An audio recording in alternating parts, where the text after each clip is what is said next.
All right, the game fans, this is my review for season 10, episode 4, White People, White Party, White Lives. That's one thing I love about this show. The titles of these episodes are something else. 9 out of 10. Hell, I might even give it a 10 out of 10. 9 out of 10. I'll save the 10s. This ain't Dancing with the Stars. You got to save those 10s for when they really, really, really need it and deserve it. But this was a fantastic episode. I loved it. The White Party event was amazing. The visuals. This show truly has come into its own. So just to, again, like I said at the beginning of episode 3 review, this is a great series that feels different from the CW or BET iterations of the game, but it's a good thing. It's obviously connected to the other series, but it truly feels like its own thing. So before moving forward in this magnificent episode review, because again, 9 out of 10, I don't hand those out to every episode or every show I review. Make sure you give this video a thumbs up to show you like it. Hit subscribe because we're closing in on 190,000 subscribers. Follow me on social media. Links are in the description below. And hit that bell icon and select all. That way you get notifications when I post content or go live. So, this was a funny scene, which again, this screamed TT. If TT was here, this would be, I could see him and Malik doing the same thing. Malik's whole thing in this episode, him experiencing the No Nut November is like the one episode of season 1 where we learn like what is it OCD Malik had, where he had to take like 4 or more showers per day or he'd freak out. It reminded me of that episode. He's burning his sex tapes, over 750 hours of sex in order to avoid the temptation. I'm just saying, that's been like a running gag. I remember back in like the BET days when him and TT weren't on good terms, and TT was brought over by Tasha to help the new assistant learn how to organize Malik's tapes, because this is a legacy right here that's being burned. I mean, I know they say like most people get rid of their porn stashes and whatnot once they find the one, their partner, their significant other, their wife, their husband, or whatever. But then there are other people who have it because it's like, well, when the spouse is away, should he have burned all of them? I'm just saying, I'm just thinking like, maybe he should have had Jameson lock him up somewhere. I don't know. But regardless, it was treated somewhat as a religious ritual where he's just throwing one tape. And then like, I think after 3 or 4 being thrown into the fire, he tries to take the box, and then Jameson's like, nope, and he dumps the whole thing on there, and I was just done. It was hilarious. So they switch over to doing cardio, pelvic thrust and whatnot, in order to, just release that tension in another way as opposed to nutting. So he actually gets an invite from Malik to go to the White Party, but Jameson says he can't because it's like, I don't have oh, you got a date? Something like that. But then from there, we go over to Brittany and Raquel, and, they're going through clothes to think about what to wear to the party. Brittany has a way for Raquel to work the room, possibly connect with one of the artists who's going to be there to showcase her music, which could be a great opportunity from her. I think Ari is the name of the artist, and she's singing a song called Pressure, which sounds amazing, and I definitely need to look it up myself.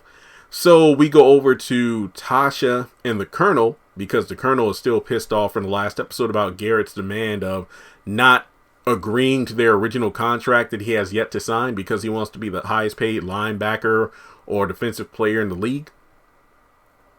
So from there, it's a situation where they're both going to the party in order to kind of smooth things over with Garrett. The fact that Tasha's husband isn't coming, and the party is to raise money to hopefully help Tasha's daughter get accepted into this, prestigious school. So, Tasha's just, she's dancing the dance of the Colonel, basically, because he has this thing for black women, apparently. So Tasha and Brittany go over all the little details of the party, and yet again, Brittany wants to showcase, I can do so much more than what you're giving me, Tasha. Why not invite Jameson? I feel like we can, smooth things over with the Colonel in order to give him a chance. But, Tasha's like, no, little girl, handle your business with the party and don't think about anything else. So it turns out that Jameson actually has his like community service thing where he teaches strip techniques to older women. What's it called? Poles and pasta. And yet again, I have to showcase that Vaughn The Oval did not do him any favors with his acting, because I feel so much range and emotion and character from his role as Jameson compared to Barry from the Oval. Like, this guy can act. I like it. So, they're doing the pole dance and Brittany comes in, she has a white suit for the affair, kind of like, Cinderella is like, she's kind of like Jameson's fairy godmother in a sense, where, she came in with a white suit because he's like, hey, I'm not going to the white party. Tasha said, Tasha Miggity Mac is going to give you on a training camp one way or another. But before that time comes, stay low, don't be seen. And then, we'll see what happens. So from there, we go over to the white party. I think Miss Gladys, that's the older woman that's invited to go along with Jameson. Essentially, they're going to, quote unquote, attack the Colonel from both sides, where it's like Brittany's going to big up Jameson, Miss Gladys is going to do the same thing, and the Colonel and Jameson even have a few words from the golf course and everything. So the Colonel's kind of taken aback by this, because eventually towards the end of the episode, he eventually allows Jameson to come to the training camp, because here's how things play out. Pressure is being performed, and the more I look at the episodes, I'm like, wow, Raquel. I love Raquel. Don't get me wrong, Brittany fine too, but Raquel, I don't know what it is. Maybe it's her voice, maybe it's just the way she sings, but wow. The white party looks great. I just love, again, the fact they're all wearing white. Tasha, she's getting her donations. I think just like in the last episode where she's trying to be like at the top of the women's list of the magazine, she wants to beat out Oprah's donation, which I believe was like 2 million. So she wants like 2.1 million. From there, all these bigwigs come in donating money and everything like that. And I think there's one moment where there's some white, she's like, no white music at the white party. But then the guy who made a big donation, she's like, turn it up. And they're doing like the Carlton dance. I was laughing my ass off. So, the donors just keep rolling in.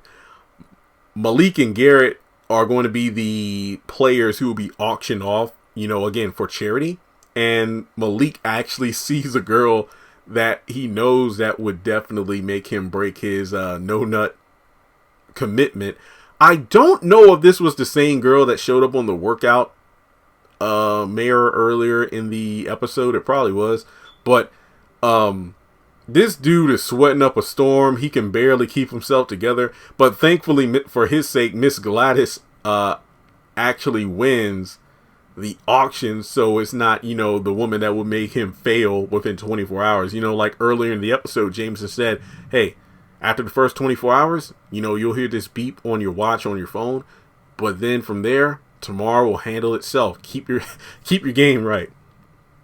So Raquel gets RE to check out her music website. I think she had like a, what do you call, like a QC code on like a candle or something. She's like, I'm so sorry for this, because when you're a celebrity, it isn't uncommon for people to try to shove their mixtape or their website or their YouTube channel or this or that in front of you to think you can help them out with something.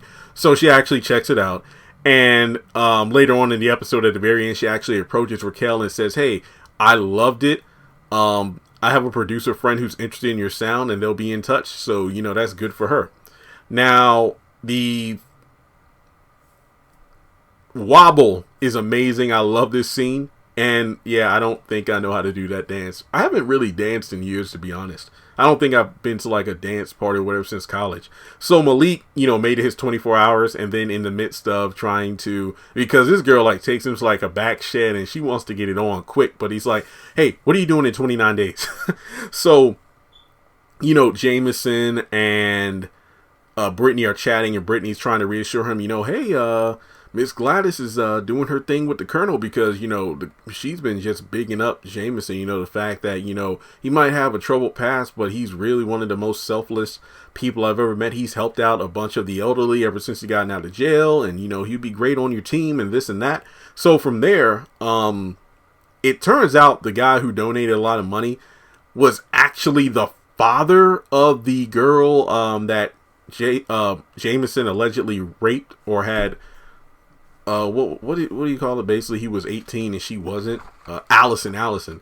So he actually confronts him about how, oh yeah, you're 3 years in jail, and you're already out and about going to big parties like this, you don't deserve this. And Brittany tries to calm things down, and he basically pulls a white Karen by making a scene about how this criminal shouldn't be here. You ought to be ashamed of yourself, Tasha, for having people like this around when you're supposed to be raising money for a girls' school.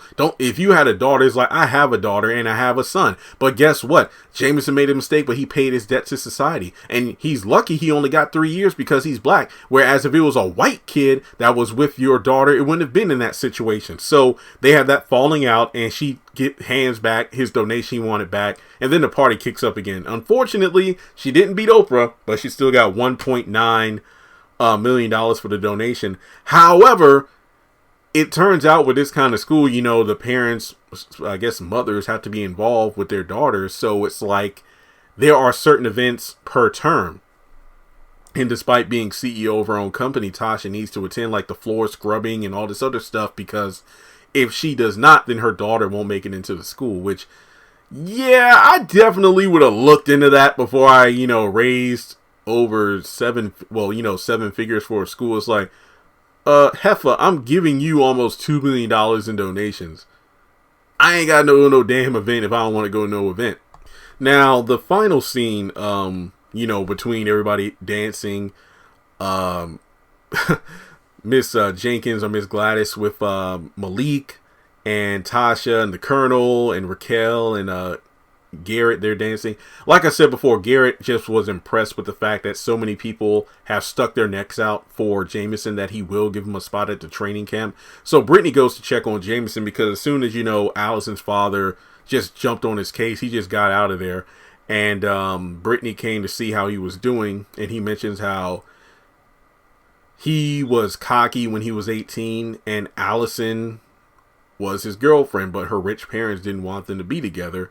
And the night of their prom, she lied to them in order to be with him, and it was his birthday. So I guess we can assume that he was 17, but it was his birthday the night of prom, or maybe the night of prom he was still 17, but then go over to the next day and he was 18, and they had sex for the first time together, and then they fell asleep in each other's arms. The next morning, cops were everywhere, and he just wants his life back because I got arrested just for making love to my girlfriend. So based on how we told the story, I guess we are to assume Allison was 16, Jameson was 17 when they had sex. And then, the clock struck 12, and then boom, he was 18. So it was like, you're laid up here with a minor, you're arrested. Or he was 18, that specific day. So when they had sex, it was technically, with a minor. So it's interesting because he called out Brittany. It's like, you checking in on me because you know what? I told you I didn't want to come to this party because of situations like this, because this was why he told Malik he didn't mind living out of a car, because there weren't people protesting with picket signs, pointing fingers, judgment. And yet here he is going to an event he didn't want to go to, only to be confronted by the man who got him arrested in the first place. But he actually can't believe it. Like the way Brittany said, well, hey, you got accepted to the training camp. What? You're a professional football player. The way that he reacted to that, like he couldn't believe it and had to hear it again, I loved it, because when he hugged Brittany, it's like, I never told anybody that story about what really happened with Allison, because originally it's like, if he admitted no contest, then he would have gotten off, but the judge had other ideas, which goes back to what Tasha said before about him being black and, getting thrown the book as opposed to white, boys doing this kind of stuff, and they're, slapped on the wrist. So they were about to kiss, but then Malik shows up with the rest of the crew saying, hey, it's the after party. It's the white party after party. So this was great. I just hope that Jameson just knows that he has a massive support system, and that will help him pull through, because I can't even imagine what that's like, because like he said, like that when he confronted me just now at the party, that night where I lost my old life just came flashing back. 3 years in the pen, and I'm still trying to fight for, what I had before. So this series, man, it makes me wish that it was more than 10 episodes, but I feel like with the 10 episodes we get, they're going to do well with it. So let me know your thoughts on White Party, White People, White Lies in the comment section below. As I mentioned before, like and subscribe. And if you want to donate to the channel, feel free to do so on PayPal or Cash App.